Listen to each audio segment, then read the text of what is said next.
Hey, happy Monday.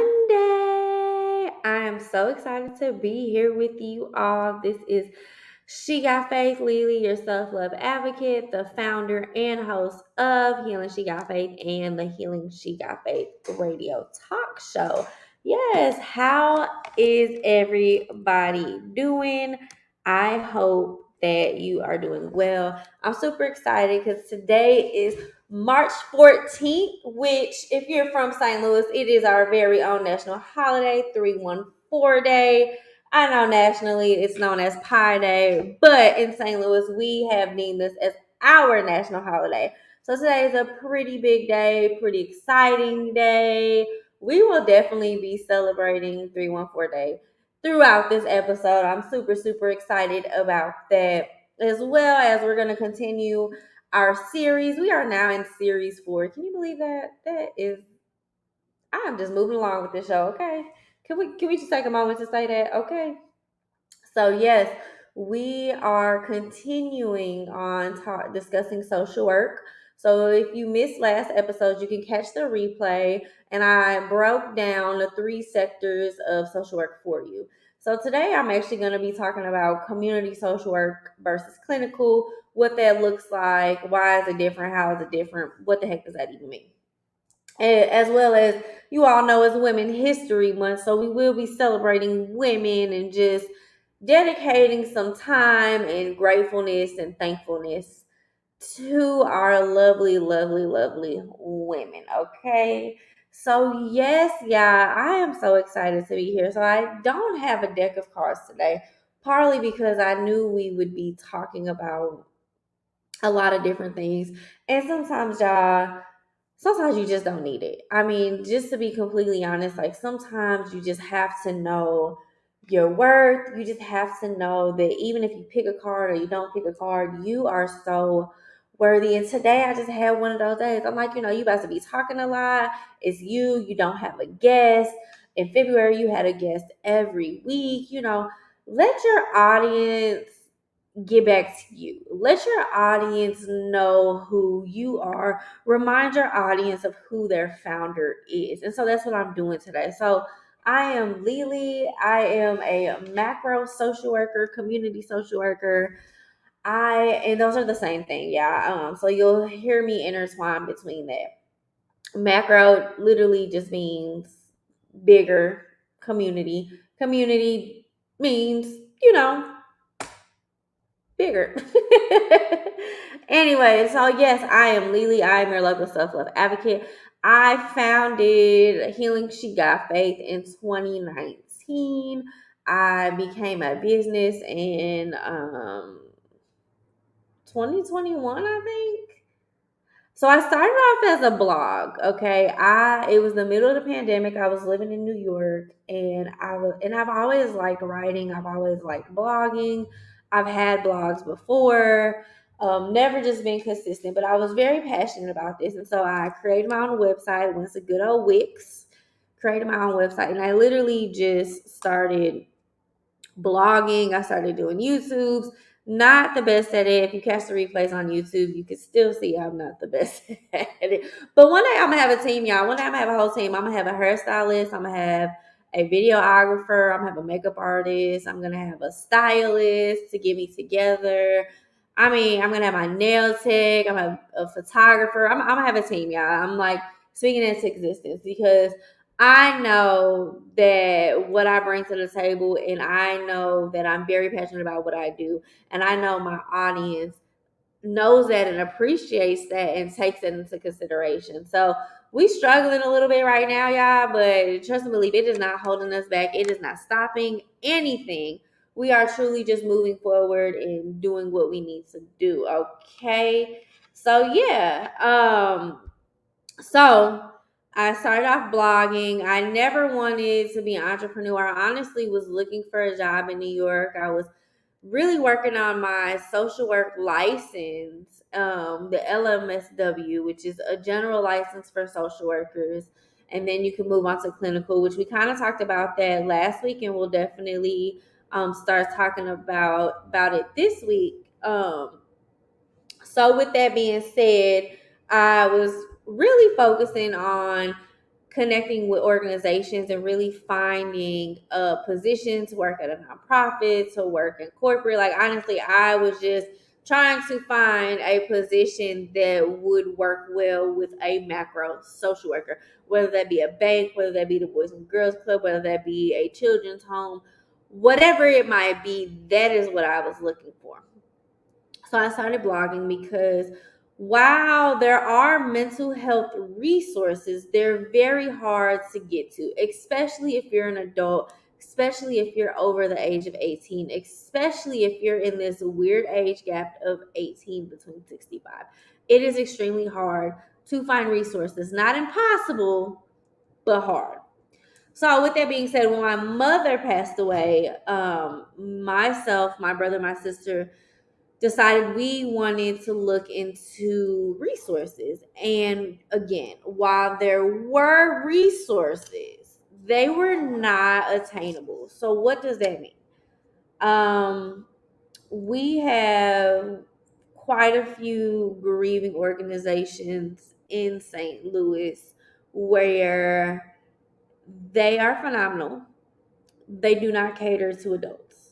We also have some very trauma informed, very good mental facilities.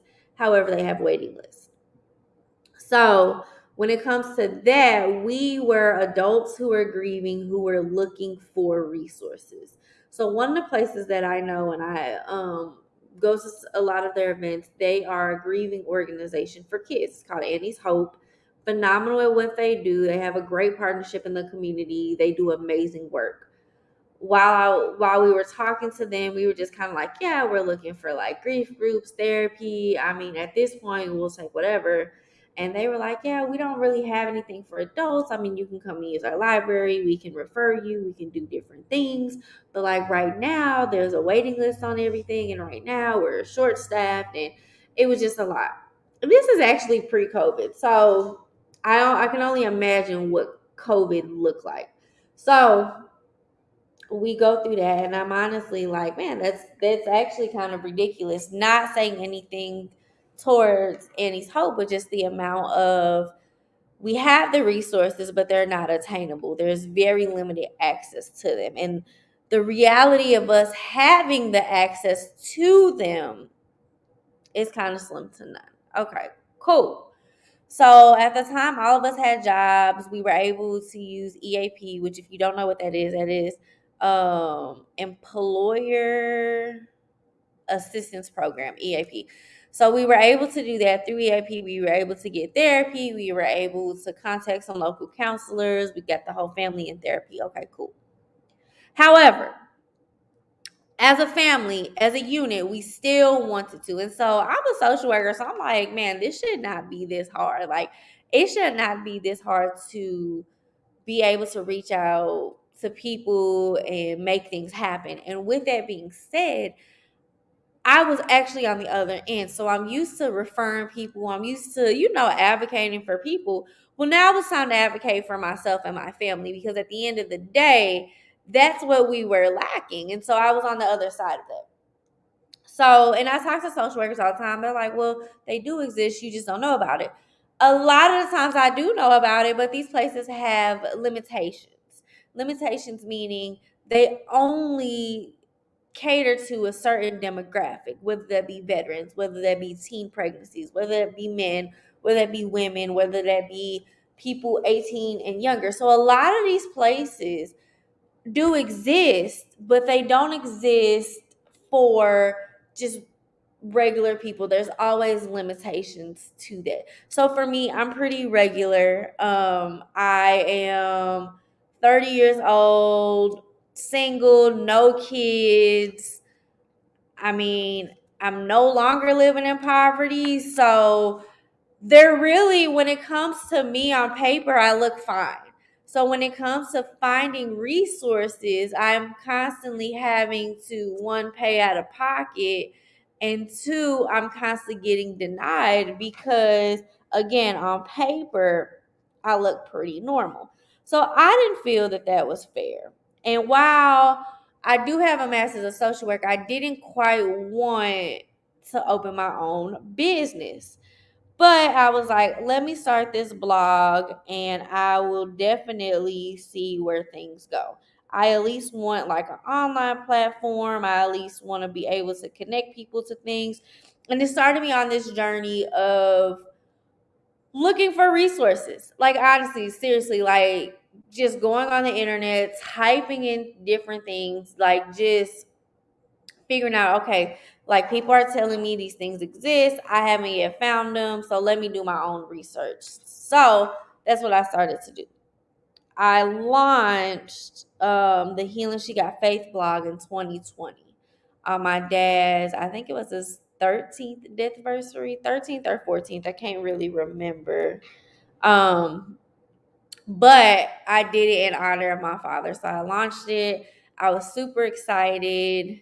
And I was like, yeah, like I'm really about to do this thing. Like I'm about to hit the ground running with this. So I started blogging. Like I said, I did my website. I did it all by myself. I was super proud. And this wasn't the first time I had built a website. I had built a website prior to this. I wish I would have kept it because it was really nice. But I just redid it with Healing She Got Faith. So I started blogging. I had blogs every Sunday and I had videos every Wednesday. And it was just really affirmations, like just coming out.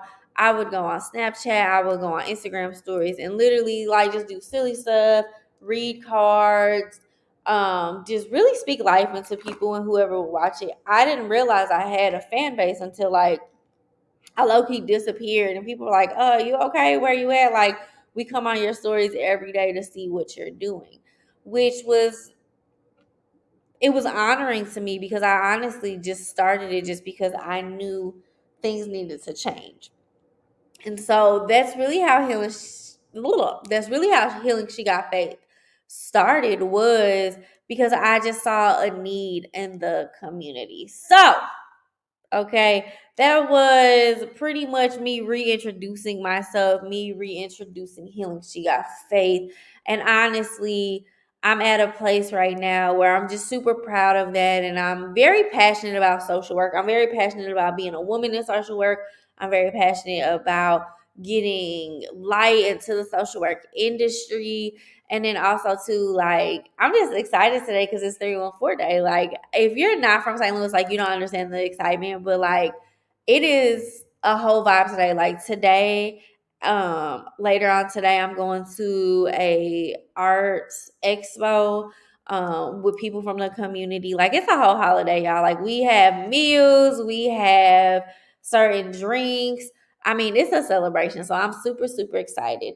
With that being said, we are going to take a break. And when we come back, I'm going to continue to talk to y'all about social work and being a woman and 314 day.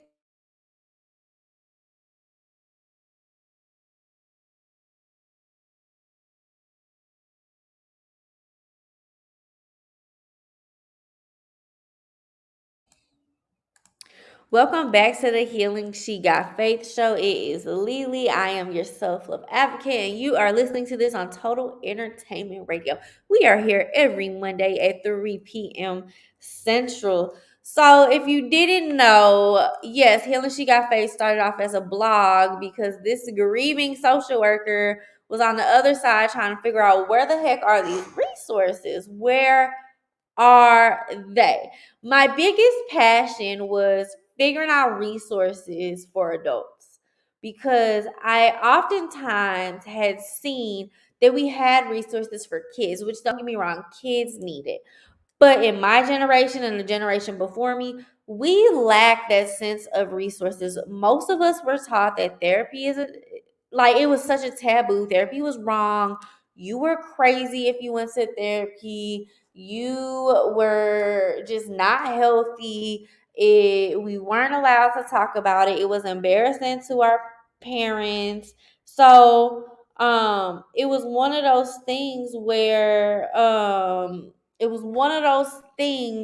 where you really couldn't talk about it, and it wasn't comfortable to talk about it. Like, therapy was very secretive.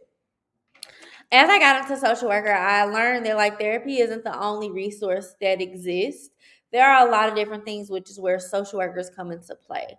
There is a lot of different things that social workers can do, which is phenomenal because, and this is why I want to shed light on the social work industry, because we oftentimes are limited to what people think we are. So, like I mentioned in last week's episode, most people come to me, and maybe I didn't say that, I said it, but maybe I didn't say it like in a personal way. But like most people come to me and are like, how do you do social work? Like, you're writing a book, you got a radio show, you opened a building. Like, that's not social work. Like, how are you able to work for yourself?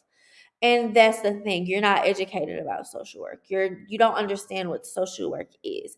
Like, social workers are not like teachers where you go to a school and you teach and you can tutor on the side and you can do other stuff. Social workers have a plethora of things that they do. I used to joke about it because when I was working at a nonprofit, my first big girl job out of college, we didn't really have money to like hire outside stuff. And so I used to joke, like, when you're a social worker, you're a graphic designer, you're a parent, you are an advocate, you are a driver, you are a teacher, you're a principal, you're a janitor. So I used to joke about that because a lot of times, especially in the nonprofit industry, if you're working as a social worker, there isn't money to do much else. So I had no choice but to hop on Canva and do some graphic designing, which was absolutely terrible, which is why now your girl does use actual graphic designers because, yeah, no, that's not my calling in life. I used to have to make my own flyers. I used to have to like go and print stuff myself. So there was always this thing of like, people don't know what a social worker is. So my first job was a college and career specialist. So technically wasn't a social worker, but I was hired based off my social work background, if that makes sense. And so with that, because I get bored real easily, like I'm a person that I have to keep going. I'm a person that I have to constantly grow in order for me to like not be lazy. So in this position, while I wasn't doing social work, I was doing higher ed. I utilized a lot of my social work skills. So for me, I'm the type of person, like, if I don't like it, I'm gonna just create it. Like, it is what it is. So I was seeing different things. I was coming up with programming. I was coming up with activities for the students. I was calling people. I advocated for like the board of the organization I was working for to come out to our end of the year program. And my boss at the time was like, yeah, he had been working there for 5 years, had never seen a board. Baby, I was calling, emailing, I was calling everybody. And I got 5 people for the first time in 5 years to come out to our end of the year program. And I was keeping them updated. I'm like, y'all the board, like y'all should be meeting these kids. Y'all, you're not the hands to the ground worker, but you should definitely be involved. Like, especially if you're having these monthly meetings, you cannot actively have a monthly meeting as a board member without knowing what's going on. Like, let's get real, y'all. Like, don't just be on this board to put it on your resume. I'm that type of person. Like, I'm gonna advocate because at the end of the day, our kids needed money. We needed money. We were burnt out, and I'm just that person that's like, yeah, I'm not gonna hold nothing back. I'm gonna let you know how it is. It can come off as rough, but at the end of the day, that's advocacy. And so that's another thing. Like, I'm real big on advocacy, like giving people a voice that don't feel they have a voice. I'm giving people the notion to like know that, like, okay, you can't speak up for yourself. Like, I'm definitely gonna speak up for you. Like, I'm definitely gonna have your back in this situation. I'm definitely gonna be the loud voice. I'm gonna be the troublemaker, and if whatever happens, it's just gonna have to happen. And that's just what that is. So while I don't do what I would call traditional social work, which, I mean, even that's a term that you might be like, whatever. I am doing everything under my social work umbrella, my community social work umbrella. Everything that I'm doing refers back to my social work background. Everything that I'm doing comes from my master's of social work and me doing these community programs. I specialize in community programming and community development, building up the community, providing programming. I do collect data, I do assessments, and I do work with people to make them, to make their community better, whether that be grief groups, whether that be one-on-one emotional coaching sessions, whether that be a book club, whether that be open in my building for people just to come and chill out. It is a resource to the community that is affordable, and it is a resource to the community that allows people to leave their environments and come to a safe space, a confidential space, and a space to help them heal, a space to help them understand where they're at in life, a space to understand like what exactly is going on. On top of, you have a professional here, you have access to a community social worker. So if you come in here and you need assistance with food, maybe I don't have food here, but I can call some pantries, I can refer you out. Maybe you need some business clothes because you're about to do an interview and you just can't afford a nice outfit. I have referrals, I may be able to get you some vouchers. Maybe you need assistance with getting your kids into school or finding childcare. I'm able to assist with that. So you have access to a community social worker. My book is all about me telling my personal story, but assisting you in you discovering your story. Like, my whole purpose of writing my book was so that you could discover your story. It was still all about the community. My office is literally, I envision me having like a lot of community buildings throughout the city, throughout the nation. This is just the first thing. And honestly, it's not a community center per se, but it's definitely a community office, a meet and greet place, and it's definitely a resource to the community. We do and we will offer a lot of things here. So just with that being said, no, it doesn't look traditional, but yes, I'm still a social worker. Yes, I'm still a community social worker. Yes, I'm still doing anything. I tell people all the time, especially because St. Louis is filled with activists. Like, we have some of the best activists ever in this city. And if anything was to pop off, protest, advocacy, best believe I'm going to be out there with them. Which is why I couldn't be tied down to a job, because I needed to be in the community. When Mike Brown was murdered, I was in Cape Girardeau working on my bachelor's of science. And while I was doing stuff out there, I knew I needed to be back in my city. And then we had some other events happen. Like, we literally did like 180 days, or maybe it was 90 days of protesting, where we literally protested every single day. And yeah, I was working full time. I was in school full time. That's when I was working on my master's.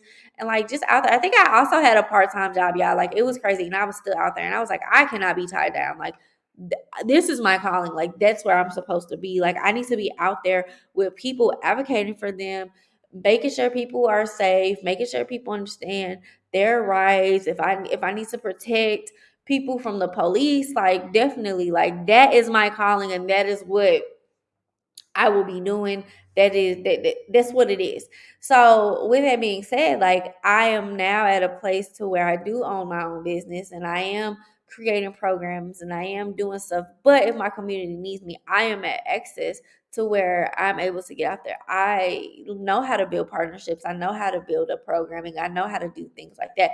That all falls under the realm of macro social work. So I hope that makes sense to you. I'm very passionate about it. I'm very, very well like, look, we need to educate people. We need to get people on the same playing board. It's not what you think. Unfortunately, the education systems are not teaching us everything that we could be. And a lot of times, like, people don't like social workers. Like, a lot of times, there was a meme going around on social media where a it was like two cops and a guy. He was naked, and I guess he was throwing like poop. And like, it was a meme going around with like, so social workers, tell us what you're gonna do. And the thing about it is, like, we do deal with that. We deal with those people that you all will call them insane. You all won't recognize that it is a mental disability. I mean, we can look at the young man that was murdered, Elijah, who had a mental disability, and he was killed because he had autism. Now, imagine if a social worker would have been with that police officer. But a lot of times, y'all got to understand, police officers are not trained to de escalate, they are trained to arrest and get you off the street.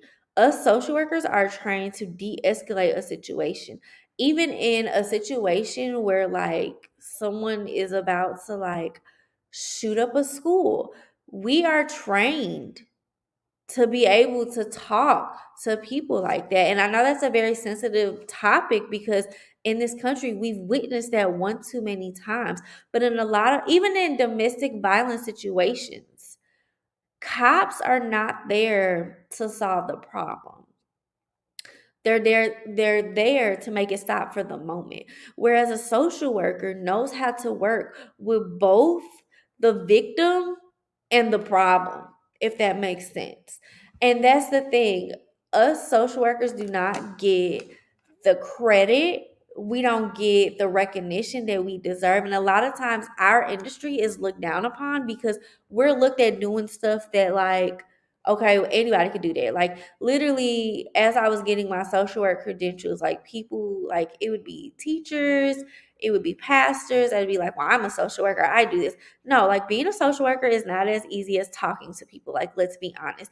And let's talk about that too, because I do want, while we're on this subject, I want to talk about that too. Like, when people minimize therapy, like, therapy is not a talking thing. It is a technique. It is a resource. When you minimize therapy to just talking, you're minimizing the whole industry, because a lot of us go through a lot of training. And even though I've decided not to go the clinical route, which we'll definitely talk about that, I'm still a resource and I'm still able to use certain techniques to help people be able to figure out their triggers. And a lot of times people don't understand that. I tell my therapist all the time, I don't need to talk. I have friends for that. But I also tell my friends, like, there are certain things I cannot talk to you about, that I have a professional that is working with me. And the terminology is different. My therapist is working with me, working through it with me, whereas my friend is talking it through with me. Okay. Because my friends and my family are not professionals, and they are not meant to take on everything that I'm going through. Okay. Because as a woman, in this weird day and age, I mean, women, we have a lot of history and backlash in this country. And I mean, and for other countries too. Um, I speak on my own experiences, but being a woman, owning my own businesses, I mean, y'all, to be honest, ever since owning my own property, let's just say that, and dealing with these men, these contractors, these inspectors, these professional older men who look at you like you're too young, and there's no possible way that you're educated enough to be able to do this. Like, I'm not even doing this, and I'm in my 50s or 60s and you're 30. Like, there's no possible way. Like, how did you get here? Being looked at because I look like a little girl and not a grown woman that I am, being looked at because I don't dress in suits, being looked at because I have curly hair. We go through so much stuff in that sense. So being able to speak up as a woman and as a social worker and being like, look, I'm here. I'm not going where. I'm not the one to dismiss, and I'm going to continue to advocate. It's definitely hard. It's definitely easy to get burnt out in this day and age, being a woman and being a social worker. But I'm in the best city, y'all. 314 day. Yes, all my St. Louis folks. I'm so excited. I did. So last week was actually my 1 year being back in St. Louis. I knew I had to be back. I love St. Louis. It will always hold a special place in my heart for me, because St. Louis has so many dope people. We have so much stuff going on, and honestly, like, we do get a bad rep. But again, with that advocacy, like, I put on for St. Louis, like, not just me, like, we got some dope people, y'all. So when we come back, we're gonna finish the conversation on social work and what that looks like. So come back.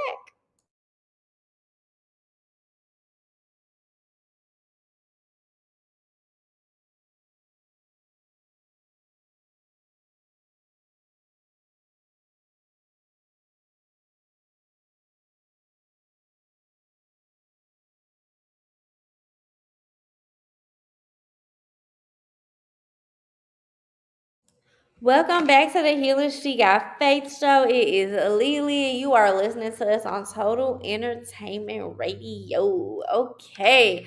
Y'all, today's episode is just so personal because I'm really giving y'all a enter into my life. And there might be some people that listen to this and it's like, you're really crazy. There might be other social workers that are like, I've never experience that.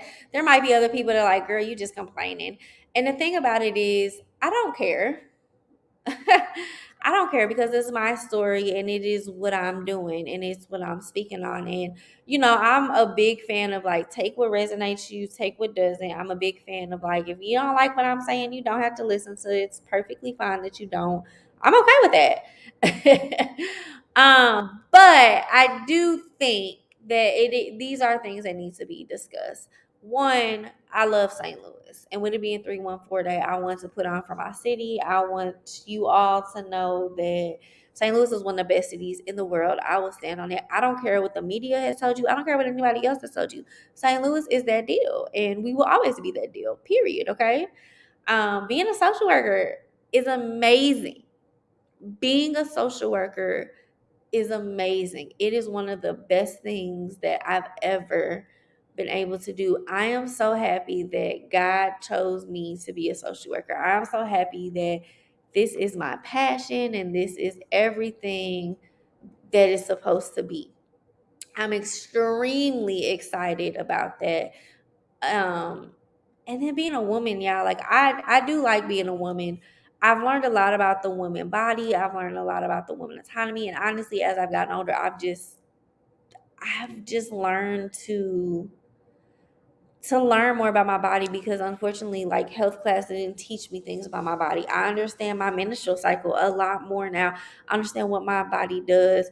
I don't know if I'll ever have kids, but it is amazing to figure out like what your body does when it becomes pregnant. And to be a woman and to be looked at as weak, no, I've had nothing but strong women in my life. And my mother was such a powerful woman. My aunts have always been powerful women. The women in my life have saved my life. Let's just begin there. I love men too, y'all. Don't get me wrong. And I will have an episode dedicated to men because I do believe that men do need more resources and do need like just more hugs. But today, this month is about Women's History Month. And honestly, going through what I've been going through in the last couple of years with just some of the things dealing with older men. I mean, yeah, I've had it to where I've had contractors in my house working on my house, knowing that I don't have a man in the house, knowing that my father is dead, and just treating me how they think they can treat me because they feel like a man won't pop up. Now, what they don't know is I got a lot of brothers, whether they be blood or not. Well, I got one blood brother, but I have a lot of brothers. I have a lot of men that will pop up for me. So don't ever get it twisted. Like, I'm definitely protected in that sense. I have 4 nephews. Like, stop playing with me.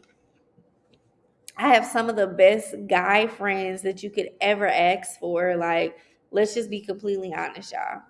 So with that being said, it is one of them things where I do feel that I do have to speak on it, and I do feel that I have to come up here and really just tell y'all like what it is and what it ain't. Okay. So let's go back into social work. So a lot of people always ask me if I'm going to be clinical. So clinical is where you decide that you want to have your own private practice.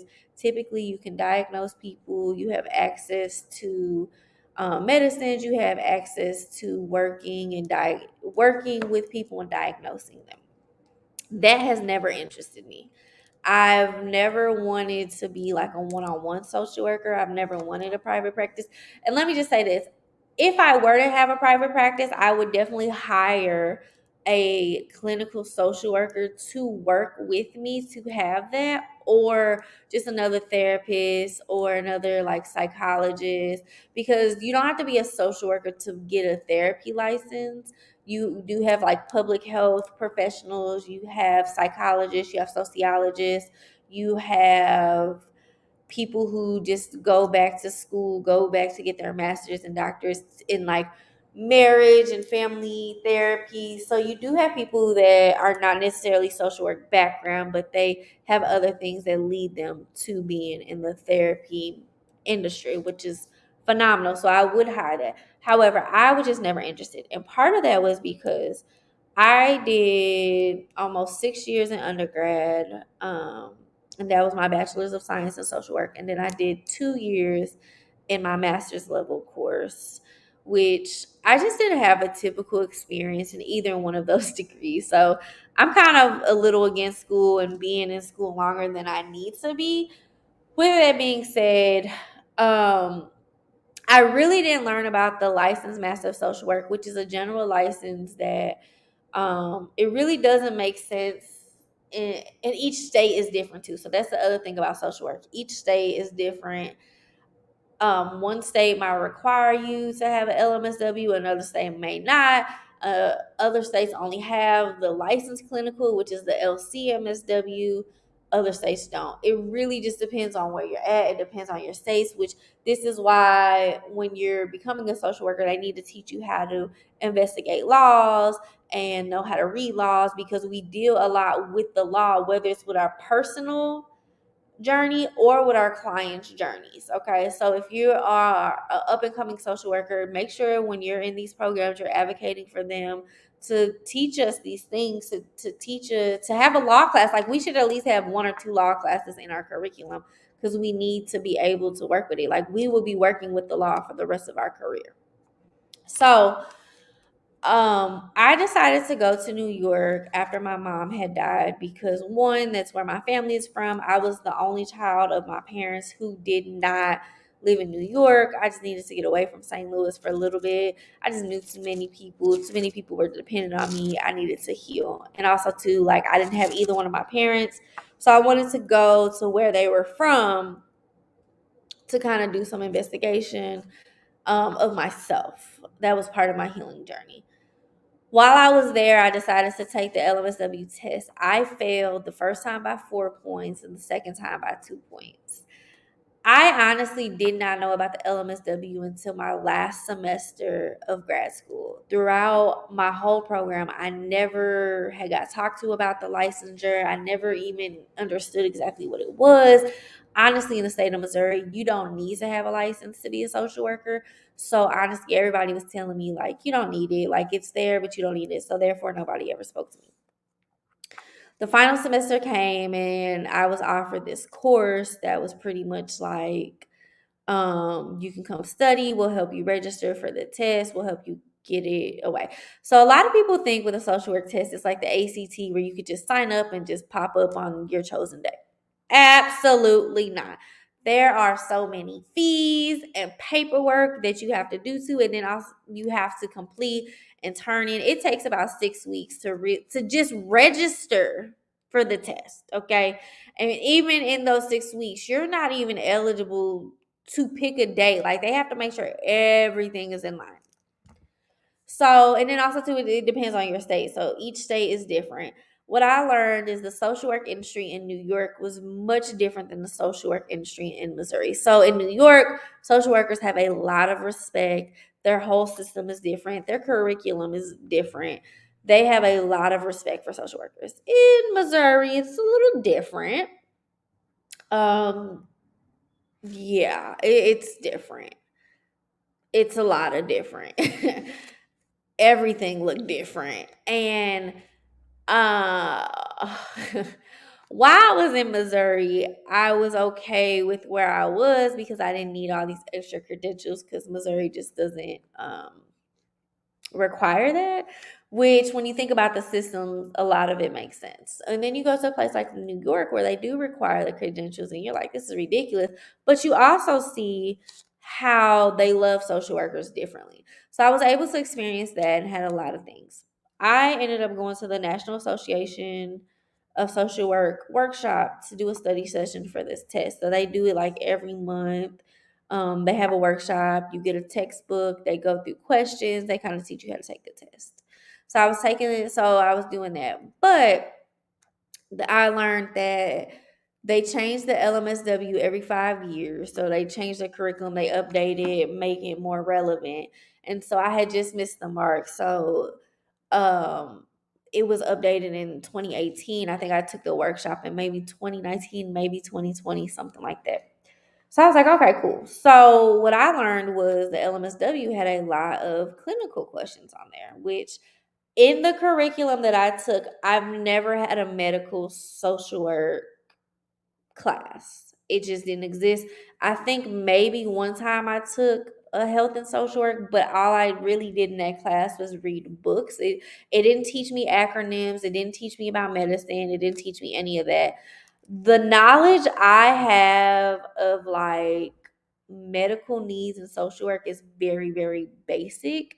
Like, I know about the anxiety medicines, I know about the depression medicines, I know about like anxiety and depression symptoms, I know a little bit about the narcissistic diagnosis, very little. But what I know, you could probably go on Google and find out the exact same stuff. Okay. So I didn't really have that experience. So, and I asked this while I was at this workshop, because this is the National Association of Social Workers. While I was at the workshop, I was like, so what's really the point of having the LMSW and the LCMSW? Because what it sounds like is the LMSW is mimicking the LCMSW. But the difference when you do the clinical test, you have to have hours. So you have to have a certain amount of hours of supervision to even be able to consider clinical. Now, what I learned, which was the biggest turnoff for me, was if you don't have a job that is able to supervise you, then you are paying somebody to supervise you under their supervision. First of all, we're social workers. We don't have money for that. Like, why would I do that? So I'm doing these free practicums. I'm doing this free stuff. I'm doing all these courses. I still got to keep up with my educational aspect. And then I have to pay somebody to supervise me? Absolutely not. That's what I'm not going to do. I have spent so much time and energy and money in this just getting social work credentials, that even when I'm done, y'all still telling me I'm not done? Absolutely not. That's not going to work for me. So I talked to a lot of social workers about what I wanted to do. And in the state of Missouri, what I wanted to do as far as like community social work, I was pretty much okay. When I wasn't okay was when I moved to New York, thinking I would have the same, like having the same expectations, which obviously that worked out pretty differently. So it was a learning curve. It was a lot. It made me more passionate about advocating for social workers and especially advocating for like Black and brown social workers and Indigenous, because there are studies that say that Black and brown students and social workers are not passing these tests, such compared to these male and female white counterparts who are taking the test and pass them on the first try. Which is also too, when you take the test, it's just a very different test. And I've heard that like doctors and lawyers and how you say that, opticians, the eye people, they have very similar tests than what social workers take. But also too, is in a degree, it's just not fair, because it can be different depending on state to state. Like, I took my test in New York, but Missouri definitely did not prepare me. But also too, there was a lot that I didn't know, and there will always be gaps because social work is so broad, which is okay to have gaps. But when you have multiple big gaps, that makes a difference in the test. So with that being said, I definitely chose to just go the community route. I don't know if I'll ever take the test again. I took it twice. Like I said, the last time I took it, I failed by 2 points, which is disappointing. I feel like I can fail with 20 points, and that makes sense. But 2? And then I gotta redo it, and now I'm in Missouri, so I definitely have to go through the whole process again. Will I do it? If I pop up with a license, then y'all know that answer. But as of right now, no, absolutely not. But we will see. We will see what that looks like. So yeah, let's go ahead and take a break, and when we come back, we're gonna finish up.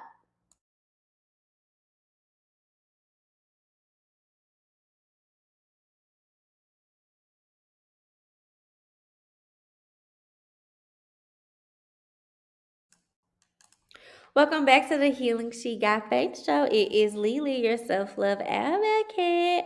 I really hope that y'all have been enjoying this conversation of social work. I am extremely excited about being able to have this platform and being able to talk about it. And I will have a couple guests this month. And we will have one who is a social worker. Uh, and the other group will be, it's actually a philanthropist group, and I can't wait for y'all to hear theirs. But they're coming on more so to celebrate Women History Month, because they're definitely making some strides.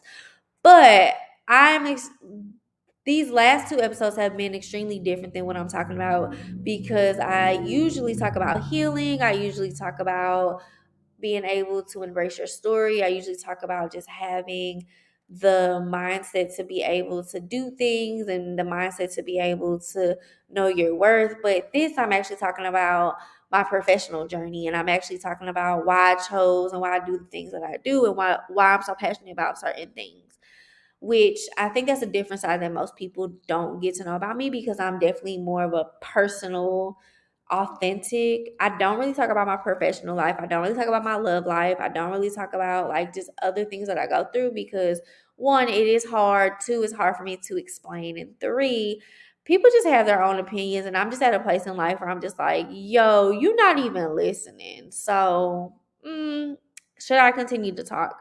But as I go on Instagram and I follow a lot of social workers, and especially now, I'm following a lot of like male social workers and black male social workers, but also too, I'm finding a lot of licensed clinical black women social workers, which I love. I'm still trying to tap into the indigenous social workers. Like I'm very intrigued about indigenous social workers, male and female, and what that looks like. But from what I found, it's phenomenal. So like tapping into that, really getting to know those social workers, and really being able to understand it. I am a huge advocate for it, because even these education systems haven't supported black and brown indigenous social workers by any means. Okay, the systems are very much racist and very much just one-sided. And so with that being said, it's just one of those things where I do have a platform and I do want to speak on it, and I do want to talk to other social workers. But I think for these episodes, I think you all really needed to understand where I was coming from and why I do what I do and why I'm so passionate. And I wanted you all to understand social work from how I understand it, and from my point of view and my perspective, and what I'm doing to advocate and what I'm doing to help out with that. I think it's important to start with yourself, and I think it's important to really know like what it is and what it ain't. Okay. So I really do hope that you have enjoyed these episodes, and I really do hope they're very educational and engaging and fun. I do try to make these type of episodes more fun, because sometimes it could just feel like I'm talking to you and I'm teaching you, and it might feel like a teacher student type of environment, and that's not what I'm trying to create. What I really hope that you do is I hope that you go on Instagram after listening to this episode, or maybe even while you're on this episode, and you find social workers and you start looking it up and you start to see what I'm talking about, and you put two and two together. What I'm really hoping is you find an organization to be part of and to support and to show what it is that you're doing. You know, being a social worker hasn't been easy. Being a woman in business hasn't been easy. Being in St. Louis and the stuff that we've gone through, the police brutality, the murders of all these black men and women, has not been easy. And when you have a heart to really see your community thrive, and the systems are so against them that it almost feels impossible, but you live in a state that blames you for everything. Like, people don't understand, like, Missouri does not believe in helping people. Like, we have ridiculous laws set up in this state that really hurt people, and the rich in the country and the boot hill makes it known that like they do not care about you. I went to school in Cape Girardeau, Missouri, and that is like the worst place on earth, y'all. And for me to say that, because I love everybody and I thoroughly enjoy anywhere I go, I would probably never go back to Cape Girardeau, Missouri. Like, maybe if SEMO asked me to, SEMO is the school I got my bachelor's of social work from. But maybe if they were ever asked me to be a keynote speaker. But I mean, like, when Trump went on tour, like, Trump really went to SEMO and did a speech there. And these people went freaking crazy. Like, come on now. Like, that's who y'all excited to see. And don't get me wrong, I'm not trying to be political, but just because I don't like Trump, don't mean I like Sleepy Joe either. So let me just say that out there. Like, they both is trash. Okay. Matter of fact, the whole Democratic, Republican, conservative, liberal system is trash. Okay. That is a conversation that we can have another day. But please don't get it twisted and be like, oh, she a Trump hater. She did a no. I hate the whole system. Okay. It all needs to be abolished in my opinion. Which is another reason why I'm in social work, because things like that need to be discussed. Things like that need to be brought up. But I say all that to say, like, Cape Girardeau did a lot of damaging things. Like when Mike Brown was murdered, oh, those people show their true colors. Oh, they made it be known that like Mike Brown deserved to die. They made it be known that he shouldn't have been that big and intimidating a police officer. Like what? What? He was a child at the end of the day. Like Mike Brown was 18, Dylan Roof was 17. There wasn't any difference. Y'all sat up here and said Dylan Roof was a child. No, that was a grown man. But then sat up here and said Mike Brown was an adult. Absolutely not. The only difference between those two is that Dylan Roof was white and Mike Brown was black. Let's be completely honest when it comes to that. So yeah, I say all that to say there are systems in Missouri that just needs to be fixed. And I always say St. Louis is not part of Missouri. We're kind of our own thing. But I'm St. Louis till I die, y'all, and I will be here and I will advocate. And honestly, like I love my city. I don't love the rest of Missouri, but I love my city and I will definitely go hard for them. So we're gonna take one last break, and when we come back, we're gonna go over our housekeeping. So come back.